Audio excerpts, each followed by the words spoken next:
Hi friends, welcomes to பவிஸ் கல்ரி. இன்றைக்கி நம்ம பார்க்க போகிறது super singer season 10 getup round தாங்க. அதில் நம்ம பார்க்க போகிற கண்டஸ்டன்ட் நிஜமாகவே இந்த மாதிரி கெட்டப்லேயும் இவ்வளோ அழகாக பர்ஃபார்ம் பண்ணி பாடுவாங்களா அப்படின்னு யோசிக்கக்கூடிய அளவுக்கான கண்டஸ்டன்ட் தாங்க. ஆமாங்க, நம்ம ரிதனும் நஸ்ரீனும் தாங்க. நிஜமாகவே அவ்வளோ அழகாக படத்தில் எப்படி நம்மளுடைய எம்ஜிஆர் சாரும் எல் விஜயலட்சுமி இந்த சாங்காக காஸ்டியூம் போடுறாங்க அதே மாதிரி இருந்தாங்க. அப்படி என்ன பாட்டுன்னு யோசிக்கிறீங்களா? குடியிருந்த கோயில் படத்துலேருந்து ஆடலுடன் பாடலை கேட்டு ரசிப்பதிலே தான் சுகம் சுகம் சுகம். ஆக்சுவலி இது டிஎம் சவுந்தரராஜன் அவர்களும் பி சுஷ்லாமாவும் பாடினதுங்க. அவ்வளோ சூப்பரான ஒரு பாட்டை ஸ்டேஜில் செமையாக பாடியிருந்தாங்க. இதில் இன்னொரு விஷயம் என்னென்னா, இதுதான் first Tamil film Bhangra டான்ஸை introduce ஆனது, அதுவும் இந்த சாங்குக்காகவே. இதில் நம்மளுடைய எம்ஜிஆர் அவர்கள் இந்த டான்ஸ்க்காகவே கிட்டத்தட்ட 1 மாதம் ப்ராக்டிஸ் பண்ணார் அப்படின்றது. ஏன்னா இந்த மாதிரி ஒரு டான்ஸை நம்மளை நார்மலாக டான்ஸ் ஆட முடியாது. ஸோ அதை ப்ராக்டிஸ் பண்ணி தான் சூப்பராக ஆடி இருப்பாருங்க. அதில் அவரும் நிஜமாகவே அவ்வளோ அழகாக இருக்கும். எம்ஜிஆர் அவர்கள் இவ்வளோ அழகாக டான்ஸ் ஆடுவாரா அப்படின்றது அந்த படத்தில் தான் நம்ம தெரிஞ்சிக்கவே முடிஞ்சது.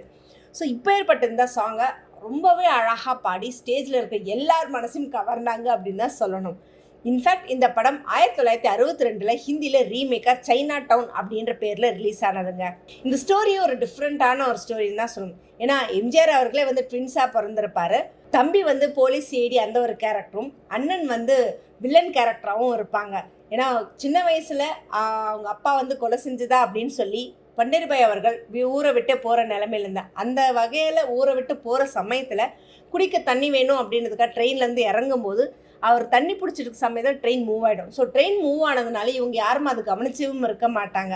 ஸோ அதனால் என்னாகும், வில்லன் அவர்களாக நம்மளுடைய நம்பியார் அவர்கள் நடிச்சிருப்பார்.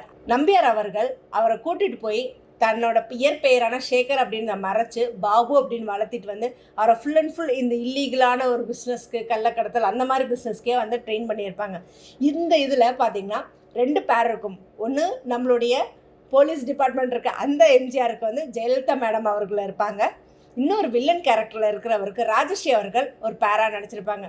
கடைசி வரைக்கும் ஒரு ஸ்டேஜ் வரும்போது மட்டும்தான் அண்ணன் தான் அவர் அப்படின்றத ரியலைஸ் பண்ணி எல்லா விஷயத்தையும் சேர்த்து கடைசியில் அவங்க அப்பா கொலை செஞ்சாரா இல்லையா அப்படின்றத எல்லாத்தையும் ப்ரூஃப் பண்ணி கடைசியில் அவங்க அப்பா கொலை செய்ய கிடையாது, இது வேறு யாரோ பண்ணியிருக்கிறது, இவர் மேலே பழி போட்டாங்க அப்படின்னு சொல்லி கதையை முடிச்சிருப்பாங்க.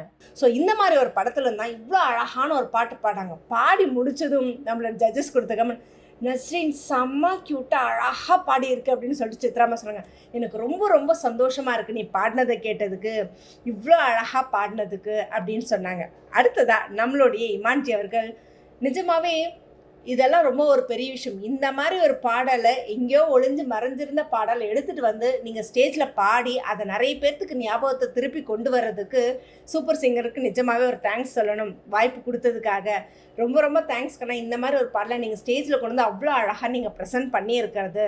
அதையும் தாண்டி முக்கியமான விஷயம்னா, ஒரு பக்கம் மூக்கு தீடிக்குது, ஒரு பக்கம் தலையில் குள்ளாக இருக்குது, எல்லாமே சேர்த்து மேனேஜ் பண்ணி இதுலேயும் கான்சன்ட்ரேட் பண்ணி அதுலேயும் கான்சன்ட்ரேட் பண்ணி சூப்பராக பண்ணியிருந்தீங்க. இதில் பின்னாடி நம்மளுடைய ஸ்டார் விஜயில் சேர்ந்த எல்லாரும் அவங்களுக்கு உற்சாகப்படுத்துறதுக்கு அழகாக டான்ஸ் சப்போர்ட் பண்ணி ரொம்பவே அழகாக பண்ணியிருந்தீங்க. ரொம்ப ரொம்ப தேங்க்ஸ்ன்னு சொல்லி முடித்ததோட நம்மளோட மனோஜ் அவர்கள் வேற லெவல், 2 பேருமே அல்டிமேட் சூப்பராக இருந்ததுக்கண்ணா அப்படின்னு சொல்லி கோல்டன் பஸர் கொடுத்து கோல்ட் காயினும் கொடுத்தாங்க. ஸோ இது எல்லாமே அவ்வளோ ஒரு அழகாக சூப்பராக இருந்தது அந்த சாங். ஸோ நஸ்ரீன் அடுத்தடுத்த லெவலில் அழகான ஒரு பர்ஃபார்மன்ஸ், அழகான சாங் செலெக்ஷனோடு போயிருக்காங்க. ஸோ அவளோட வெயிட் பண்ணுவோம். இனி அடுத்தடுத்த எபிசோட்ஸில் என்னென்ன மாதிரி சாங்ஸ் எல்லாம் அவங்க ப்ரெசன்டேஷன் பண்ணி அவங்களோட நிலையை தக்க வச்சுப்பாங்க அப்படின்றத பற்றி கமெண்ட் பாக்ஸில் கொடுங்க. இந்த மாதிரி இன்ட்ரெஸ்டிங்கான அப்டேட்ஸ்க்கு என்னோட சேனலை சப்ஸ்கிரைப் பண்ணிக்கோங்க.